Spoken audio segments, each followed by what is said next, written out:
Savez-vous que lorsqu'un photon se déplace dans un vaisseau spatial qui est lui-même à la vitesse de la lumière, le Faucon Millenium par exemple, eh bien un observateur extérieur qui resterait sur Tatooine verrait le photon aller à la vitesse de la lumière et non pas 2 fois la vitesse de la lumière.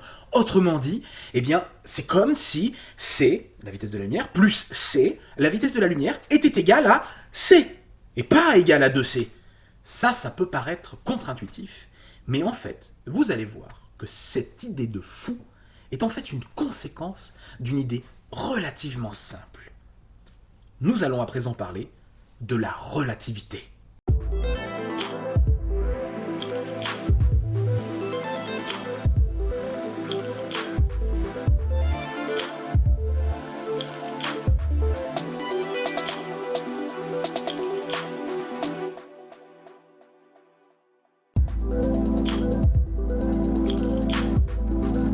Le format Skippy, je vous le rappelle, c'est un format un petit peu particulier qui est un format bibliographique. Je vais d'abord faire une petite introduction personnelle pour bien situer le contexte, et dans une deuxième partie, je vous enverrai regarder un certain nombre de vidéos en vous résumant et en vous expliquant les apports de telle ou telle vidéo en fonction de la démarche qui a été utilisée. Et surtout, à la fin, je vous enverrai vers quelques cours sur Internet qui, véritablement, sont les points essentiels permettant de véritablement comprendre comment marche la relativité restreinte. Il y a parmi vous sans doute des étudiants qui regardent cette vidéo et je vous en remercie, mais il est à noter que la vulgarisation pour expliquer la relativité restreinte, c'est bien, mais il faut à un moment donné en passer par les mathématiques. Ce que je ne vais pas faire aujourd'hui, mais je vais vous orienter vers des choses qui à la fin peuvent le faire. Vous le savez tous, vous l'avez tous appris quelque part, même si vous ne vous rappelez pas quand, rien ne va plus vite que la vitesse de la lumière. Du moins, c'est ce qu'on vous a dit. On note C, cette vitesse de la lumière. Voyons voir où se situe notre problème. Prenons un train. À l'intérieur de ce train, une lanterne qui éclaire. La lanterne va éclairer à peu près uniformément dans tout l'espace, et c'est représenté comme ceci par des rayons lumineux. Chacun de ces rayons lumineux voyage à la vitesse de la lumière, C. Refaisons la même chose, mais cette fois-ci avec un train qui se déplace à une certaine vitesse V par rapport au quai qui est symbolisé par le cube bleu en bas à gauche. Nous voyons que les rayons lumineux partent dans toutes les directions. Parmi toutes ces directions, nous avons la direction qui correspond à la direction arrière. Mettons à présent quelqu'un sur le quai. La question qu'on va se poser, c'est la personne qui est sur le quai immobile par rapport au train, va-t-elle voir la lumière à une vitesse qui est plus grande ou plus petite ? A priori, si ce n'était pas de la lumière, mais si c'était un personnage qui se déplace vers l'arrière du train, on verrait sa vitesse plus petite que la vitesse du train. Il faudrait donc soustraire cette vitesse.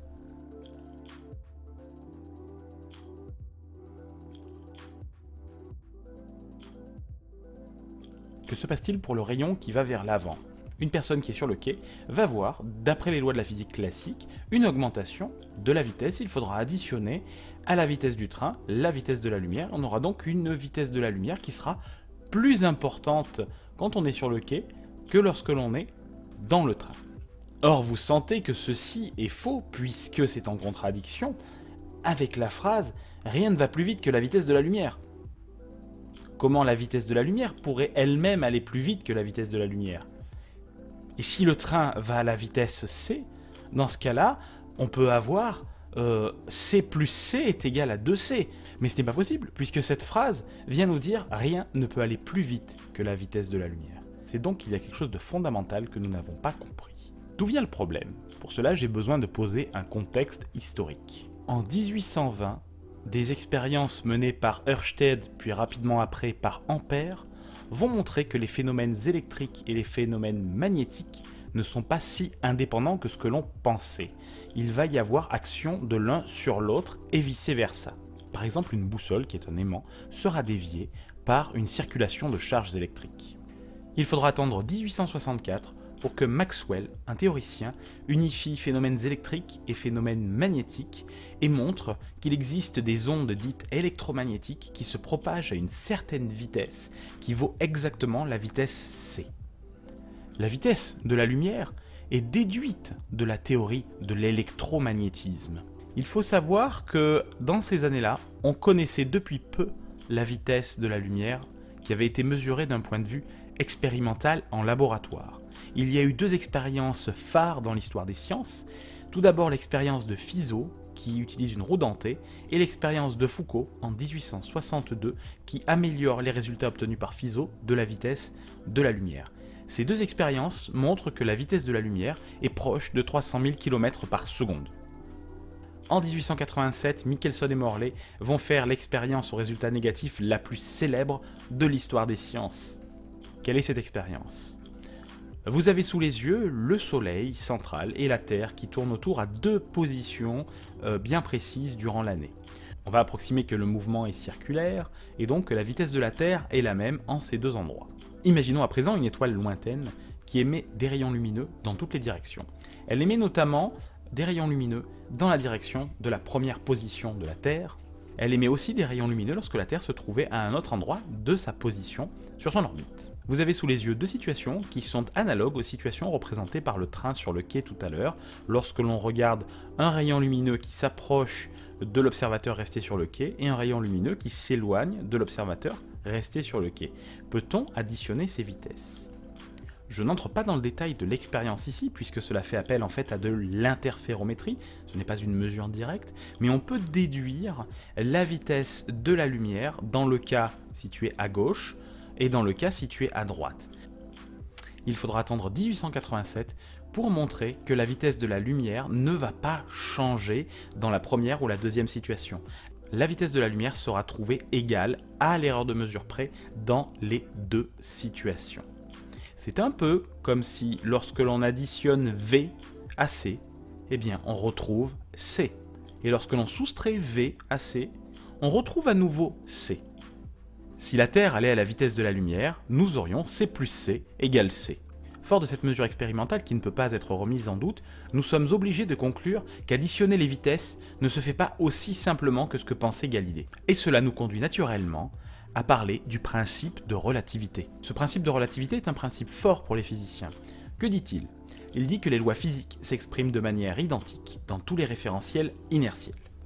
Alors, un référentiel inertiel, qu'est-ce que c'est ? Eh bien, si on en trouve un, eh bien, tout mouvement de translation qui se fait à une vitesse constante est lui aussi un référentiel inertiel. Pour dire simple avec les mains, c'est tous les mouvements qui n'ont pas de rotation et qui n'incluent pas des forces fictives, comme c'est le cas par exemple dans les manèges, où on a l'impression d'être plaqué sur les bords d'une toupie qui tourne. Revenons sur l'exemple du train qui se déplace à une certaine vitesse v par rapport au quai qui lui est immobile. Je vais appeler ce référentiel immobile grand R, et je vais appeler R' le référentiel qui se déplace. Les transformations de Galilée, que sont-elles ? Eh bien tout d'abord, elles nous disent que le temps est le même dans le référentiel R' et dans R. C'est-à-dire que si je suis un voyageur, que je monte dans le train, eh bien au moment où je suis dans le train qui est à une vitesse constante, le temps va s'écouler de la même façon que la personne qui est restée sur le quai. Si bien que lorsque la personne revient de son voyage, nous allons avoir le même âge. Ceci peut sembler complètement évident, puisque vous n'avez vu personne que vous avez laissé dans un train vieillir ou rajeunir lorsque vous vous rencontrez quelque temps plus tard. Cela dit, c'est faux.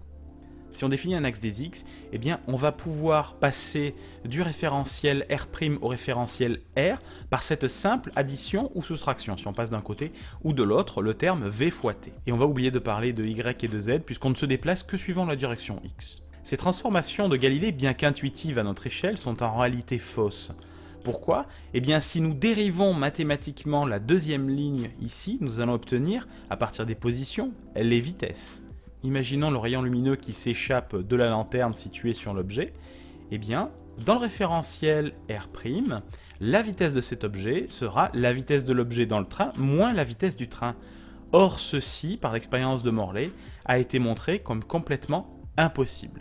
Il y a donc contradiction entre la théorie, ici les transformations de Galilée, et l'expérience qui consiste à mesurer la vitesse de la lumière dans 2 positions différentes dans l'expérience de Morley. Donc il faut abandonner les transformations de Galilée qui sont fausses, puisqu'elles ne sont pas capables de reproduire les résultats de l'expérience de Michelson et Morley. En fait, il faut trouver des transformations qui, lorsque l'on ajoute ou l'on soustrait à C la vitesse de la lumière, on retombe sur C. Autrement dit, il faut trouver des transformations qui laissent invariant C. C'est-à-dire, il faut que C soit le même, peu importe le référentiel inertiel dans lequel on se trouve. puisque c'est un résultat de mesure, d'expérience. On refait un petit peu d'histoire à présent. Qui s'est posé la question de savoir quelles étaient ces autres transformations possibles? Eh bien, suite aux résultats de Michelson et Morley de 1887 à 1904, on a principalement 3 personnes qui se sont intéressées à ce problème, à savoir Lorentz, Voigt et Fitzgerald. En 1905, Poincaré va compléter le travail de Lorentz et va, en hommage à Lorentz, appeler ces transformations la transformation de Lorentz. Et à peu près à la même époque, Einstein va publier son article, qui sera l'article fondateur de la relativité restreinte. Mais donc, que sont ces transformations de Lorentz? Sans chercher à vous les démontrer, puisque celles-ci se démontrent en fait en partant du postulat que C est invariant par changement de référentiel. Donc sans les démontrer, on peut dire que X', donc la position de l'objet dans le référentiel R', est égale à un facteur gamma fois, entre parenthèses, X moins un autre facteur bêta fois ct. Le facteur bêta fois c, c'est en fait la vitesse du train. Le facteur gamma, on va y revenir. Donc au final, vous voyez que ce qui différencie la transformation de Lorentz de la transformation de Galilée, ce n'est que ce facteur gamma finalement. Et vous voyez que lorsque la vitesse du train est faible, eh bien gamma vaut quasiment 1, puisque V va être petit devant C, donc quasiment égal à 0, et donc gamma va être très très proche de 1. Donc ce n'est qu'aux vitesses élevées que les effets dus à la transformation de Lorentz vont se faire sentir. Comme on se déplace uniquement suivant l'axe des X, eh bien, Y et Z ne sont pas changés, comme pour la transformation de Galilée. Et par contre, on peut montrer que pour le temps, eh bien, il ne s'écoule pas de la même façon en fonction du référentiel dans lequel on le regarde. Cette transformation de Lorentz, on pourrait en parler pendant des heures, et croyez-moi, si vous étiez étudiant à l'université, vous travaillerez dessus, bien évidemment, pendant des heures. Donc il est impossible, en quelques minutes, de vous faire sentir toute la puissance de cette transformation de Lorentz et tous les effets de celle-ci, la contraction des longueurs, la dilatation des durées, et ce que l'on appelle l'équivalence masse-énergie, le fameux E égale masse au repos fois C au carré. J'évoquerai simplement le fait que ces transformations de Lorentz ont un lien évident avec ce que l'on appelle l'électrodynamique, c'est-à-dire l'étude du mouvement des charges qui se déplacent, puisqu'elles peuvent se déplacer à des vitesses relativement proches de la vitesse de la lumière. Bon, maintenant que j'ai introduit un petit peu tout ça, écoutez, il n'y a plus qu'à aller voir les différentes vidéos qu'on trouve sur le net au jour d'aujourd'hui. C'est parti! Je commence par l'excellent doublé de vidéos de Bruce de la chaîne Y Penser, qui s'appelle La relativité restreinte, épisode 1 et puis épisode 2 en fait. Donc le premier dure 30 minutes, le deuxième dure 26 minutes. C'est une introduction pour le premier plutôt classique d'un point de vue histoire des sciences, qui va jusqu'à Giordano Bruno, dont je vous ai même pas parlé en fait dans mon introduction, qui se veut beaucoup plus courte.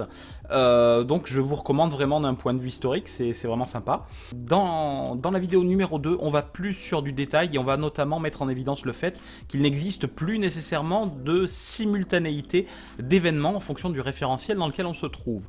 Donc il n'y a pas vraiment d'équation, mais c'est des concepts qui commencent à être intéressants et donc faut quand même commencer à s'accrocher un petit peu. Donc c'est complètement abordable, mais il faut pas faire autre chose en même temps, quoi. Surtout si vous l'aviez jamais vu. Voilà. Passons à présent à une vidéo qui est de niveau comparable, bien que plus courte, à 13 minutes, donc qui s'intitule également La relativité restreinte. On va rester peu original sur les titres. Donc La relativité restreinte de ScienceClick. C'est une vidéo qui est très très bien faite, donc qui parle également très bien des notions de base. Alors les petits plus peut-être par rapport à la vidéo de Bruce, c'est qu'elle est un peu plus courte, donc vous n'allez pas vous endormir, si jamais vous n'êtes pas très motivé. Bon, si vous êtes motivé, vous allez le boire très rapidement, c'est dommage. Mais surtout, les plus, c'est des animations très visuelles et très pédagogiques qui vont vraiment vous permettre de comprendre pourquoi le temps s'écoule pas forcément de la même façon à l'avant du vaisseau, à l'arrière du vaisseau, si vous êtes sur Terre, comment ça marche, etc. Voilà, donc en gros, sans les maths, il vous met les conséquences sous les yeux. Et un autre petit point que j'ai aimé dans cette vidéo, c'est qu'il vous parle d'un phénomène expérimental qui met en évidence l'existence de la relativité restreinte, autre que celui de Michelson et Morley dont je vous ai parlé. Là, il vous parle en fait de la durée de vie du muon, qui est une particule qui arrive dans la haute atmosphère. Et en fait, normalement, si on était dans un monde sans relativité restreinte, le muon n'aurait pas le temps de traverser cette atmosphère. Or, en réalité, il est mesuré par des détecteurs sur Terre. Voilà. Et ça, c'est un effet relativiste. Voilà. Je vous en dis pas plus. On passe maintenant à une vidéo de 37 minutes, on revient sur du format relativement long, avec cette vidéo qui s'intitule « L'histoire de la relativité restreinte ».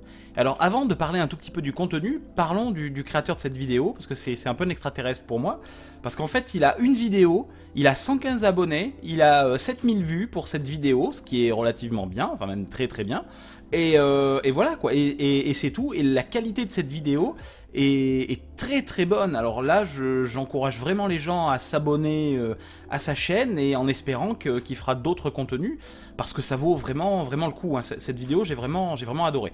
Alors en fait pourquoi? Parce que l'historique est bien expliqué. Bon, il y a des petites musiques sympas derrière qui fait que la vidéo pendant 37 minutes on s'ennuie pas en fait, hein, ça reste dynamique. Le rôle de l'éther est évoqué, donc moi vous voyez j'en ai même pas parlé de l'éther par exemple parce que ça aurait compliqué un petit peu. Donc là il a le temps d'aller dans l'éther, cela dit les autres auteurs aussi, hein, mais bon voilà. Et il va parler notamment de la vie d'Einstein, et il est allé jusqu'à filmer sa maison à Berne en fait, où il y a un musée, et il est allé inclure ça dans sa vidéo, c'est très très bien. Alors en plus il y a des animations et des expériences de pensée qui sont réalisées pour montrer l'analogie, comment essayer de se représenter le phénomène, donc non c'est vraiment très bien fait. Voilà, donc je vous encourage à vous abonner à la chaîne de Maxime, l'histoire de la relativité restreinte. On passe maintenant à une vidéo réalisée par les de la chaîne Science for All qui dure 13 minutes et qui s'appelle également la relativité restreinte. Donc c'est dans un format qui s'appelle relativité, son format, il parle pas que de relativité, hein, donc voilà, c'est le 5e dans ce format-là. J'aime beaucoup cette vidéo parce qu'il y a un aspect un petit peu geek en fait, puisque Lee nous parle de Sheldon Cooper qui rêve qu'il est Flash, et il se pose la question au départ de comment Flash voit le monde en se déplaçant aussi vite. Voilà.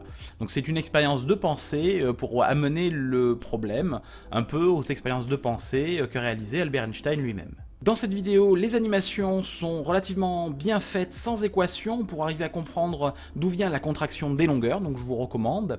Dans cette vidéo, Lee va également dresser un état de la physique avant la relativité restreinte, ce qui est intéressant à savoir. Et il parle également de l'expérience du muon, qui va avoir une durée de vie plus importante à cause d'un effet relativiste, et voilà. On continue avec cette vidéo de 10 minutes, toujours de Science for All, qui s'appelle l'espace-temps de Minkowski, et qui est dans l'épisode Relativité 7, hein, voilà, c'est le 7e épisode de la série Relativité, de Lee. Alors cet épisode est vraiment sympathique, original, parce qu'en fait, il nous a laissé dans l'épisode que je vous ai présenté juste avant avec une problématique, et il va répondre à cette question, hein, qui parle de la taille de Sheldon qu'on enferme dans une boîte. Enfin, je vous en dis pas plus, je vous laisse voir ces vidéos si vous voulez, mais ça fait réfléchir, et il va se servir de ce questionnement pour nous présenter ce qu'on appelle les diagrammes de type espace-temps, et nous parler notamment des cônes de causalité. Donc il va nous parler en gros de métrique de Minkowski. Il n'y a pas trop de maths, c'est plutôt des notions, comment utiliser ces notions pour finalement essayer d'aborder un peu ce qu'est cet espace-temps de Minkowski. Vidéo suivante, on passe maintenant à la chaîne Science Étonnante avec la théorie de la relativité restreinte d'Einstein. Donc le titre est un petit peu plus long, mais on voit que ça tourne quand même toujours autour de la même chose, hein, c'est normal, c'est le sujet. Voilà, alors cette vidéo fait 36 minutes et on passe un cap en difficulté puisqu'on va mettre des mathématiques, mais on va pas le faire de façon trop hardcore, c'est-à-dire que c'est fait de façon très très intelligente, donc je vous recommande très très vivement cette vidéo, elle est très bien faite, parce qu'on commence à mettre un tout petit peu de maths, en utilisant les transformations de Galilée dont j'ai parlé, et on va se poser beaucoup de questions sur les transformations de Galilée. Donc en gros on solidifie les bases avec des mathématiques qui sont simples, et ensuite on va parler de la relativité d'Einstein, mais on n'en parle qu'à partir de la minute 21, donc les 2/3 de la vidéo sont faits pour placer le contexte et placer les notions avec des maths très simples, avec des bateaux qui se déplacent par rapport au quai, avec ce genre de choses dont vous êtes habitués. Voilà, donc vraiment je vous recommande cette vidéo si vous n'avez pas de prérequis a priori et que vous voulez franchir un cap dans la compréhension de la relativité restreinte d'Einstein. On passe à présent sur une vidéo qui nous vient d'une des chaînes du CEA et qui donne une conférence de Roland Lehoucq, qui est un vulgarisateur hors pair, et qui nous parle de notions de base sur la relativité générale et la relativité restreinte. Donc c'est une conférence qui est longue, 2h17, Il y a des notions qui sont très abordables d'un point de vue histoire des sciences, contexte, donc ça reprend un petit peu tous les éléments avec peut-être un détail supplémentaire que l'on ne retrouve pas dans la plupart des vidéos précédentes et une rigueur un petit peu au-dessus. Il y a, ça c'est le revers de la médaille, une difficulté mathématique accrue, puisque là on utilise véritablement l'outil mathématique. Donc je mets en orange cette vidéo parce qu'en fait elle s'adresse plutôt à un public qui a des notions de maths. Même si le public qui n'a pas les notions de maths peut complètement passer les notions mathématiques en se disant bon bah comprends pas, mais c'est pas grave, parce qu'il y a les idées qui sont expliquées. Voilà. Dans cette vidéo, on va quand même un petit peu au-delà, puisque par exemple, on parle un petit peu de gravitation, notamment de la transmission finie de l'information qui est présente dans la gravitation. Si on enlevait le soleil par exemple, qu'est-ce qui se passerait? Est-ce que la Terre irait en ligne droite instantanément, d'un point de vue newtonien, ou alors il faudra un certain temps avant que... Voilà. Donc il y a un petit peu du hors-sujet par rapport à la relativité restreinte. On parle également de l'effet Doppler relativiste, voilà. Mais c'est des sujets qui sont proches et qui sont pas ultra fouillés au sens où on va pas chercher la difficulté pour chercher la difficulté, donc c'est intéressant d'un point de vue culture générale. Passons maintenant à une série de vidéos de Richard Taillé, qui est enseignant-chercheur à l'Université de Savoie et qui, précieusement, nous offre ses cours sur la relativité restreinte. Donc c'est des cours qui sont donnés en deuxième année à l'université. Là le level devient très haut puisque c'est véritablement un cours pour se former à l'utilisation de la relativité restreinte. Il y a 11 vidéos qui font à peu près 1h30 chacune qui sont disponibles sur internet. Donc là ça demande un certain investissement. Donc je vais vous lister simplement les différents chapitres en fait qui correspondent à ces différents cours. Donc le premier cours s'intitule La relativité selon Einstein, c'est une introduction classique mais dans laquelle on commence déjà à mettre en place les maths. Ensuite on parle des transformations de Lorentz dans le cours numéro 2. Donc voilà, vous voyez déjà dès le cours numéro 2 on met en place cet outil mathématique avec les groupes de transformation de Lorentz. Les effets relativistes vont être étudiés dans le cours numéro 3. Le cours numéro 4, on introduit la notion de quadrivecteur parce qu'en fait on n'est plus dans l'espace et le temps mais dans un truc qu'on va appeler l'espace-temps. Donc on va utiliser le quadrivecteur impulsion-énergie. Dans le cours 5, on parle de quantité de mouvement et d'énergie, justement, on va généraliser cette notion-là. Le cours 6, on va étudier des collisions qui ont lieu à vitesse relativiste. Le cours 7 continue le cours 2 sur les collisions relativistes. Dans le cours 8, on va parler de ce que l'on appelle l'aberration stellaire et de l'effet Doppler. La dynamique relativiste va intervenir dans le cours 9, donc on va parler de vitesse et d'accélération. Dans le cours 10, on va se poser la question de la compatibilité de cette théorie relativiste avec l'électromagnétisme, donc on introduira des notions de tenseur électromagnétique. Et enfin, on finira sur le cours 11 qui s'intitule Particules et interactions. Je peux pas vraiment mettre de code couleur puisque au début c'est relativement simple mais ça va se complexifier ensuite. Donc je pense que c'est parmi les vidéos les plus complexes en moyenne de ce que je vous ai présenté aujourd'hui. Pour finir, une dernière vidéo, je reviens sur la chaîne Science for All où nous avait posé une question sur l'accélération. Est-ce qu'en gardant une accélération constante, on peut dépasser la vitesse de la lumière? Alors là, il faut absolument avoir suivi certains cours de Richard Taillé pour pouvoir arriver à répondre à la question. Donc là, c'est vraiment un questionnement pour savoir si vous maîtrisez cette théorie ou pas. C'est une vidéo de 13 minutes qui est une vidéo en fait de mise en application de ce que vous avez appris dans les cours de Richard Taillé juste avant. J'avais dit que c'était les dernières vidéos, mais en fait j'ai un petit peu menti, c'est que je vais quand même vous envoyer sur les leçons de Feynman, les Feynman Lectures. Donc vous avez le lien dans la description, et en fait il y a 3 chapitres qui sont dédiés finalement à cette relativité restreinte. Vous allez avoir le chapitre 15, The Special Theory of Relativity, ça s'appelle comme ça en anglais, Relativistic Energy and Momentum pour le chapitre 16, le chapitre 17 s'appelle Space Time, voilà. Donc le gros X c'est que c'est en anglais, donc il faut maîtriser la langue de Shakespeare pour y arriver. Les gros plus c'est que c'est relativement pédagogique puisque c'est les cours de Feynman qui sont mis en ligne gratuitement. Et enfin, pour finir, je vous mets un lien vers des notes de cours de magistère qui concernent les universités de Paris 6, 7, 9, 13 et l'ENS, l'école normale supérieure, qui s'intitule Électromagnétisme et relativité de Jean-Michel Raymond, qui vient du LKB, c'est le laboratoire Kessler-Brossel, au département de physique de l'ENS en fait. Et vous avez 6 sections pour ce cours, donc une introduction, mécanique analytique, on vous expliquera ce que c'est que la mécanique analytique, et promis un jour dans un de mes formats, ah ben ouais, je parlerai de mécanique analytique, en plusieurs épisodes, cela va de soi. Ensuite, un chapitre est dédié à la relativité restreinte, puis ensuite on a un chapitre propagation, diffraction, source de rayonnement, et le dernier chapitre s'appelle électromagnétisme dans la matière. Donc là c'est le chapitre 3 qu'il est intéressant de regarder. Dans ce chapitre 3, vous avez le formalisme mathématique qui est expliqué à un niveau universitaire en français, et ça fait 67 pages de manuscrit. Voilà. J'espère que cette vidéo vous a plu. Si c'est le cas, n'hésitez pas à partager, liker, commenter, poser vos questions. J'y répondrai, sauf s'il y a des milliards de questions, mais je pense que ça va aller jusque-là. En tout cas, n'hésitez pas à faire connaître cette chaîne et également à demander des sujets qui vous intéresseraient plus particulièrement. Si la demande est relativement importante, on va dire que je ferai des vidéos spéciales. Voilà, c'est tout. Donc, ce que j'ai à vous dire avant de vous laisser, c'est n'oubliez pas de rester critique.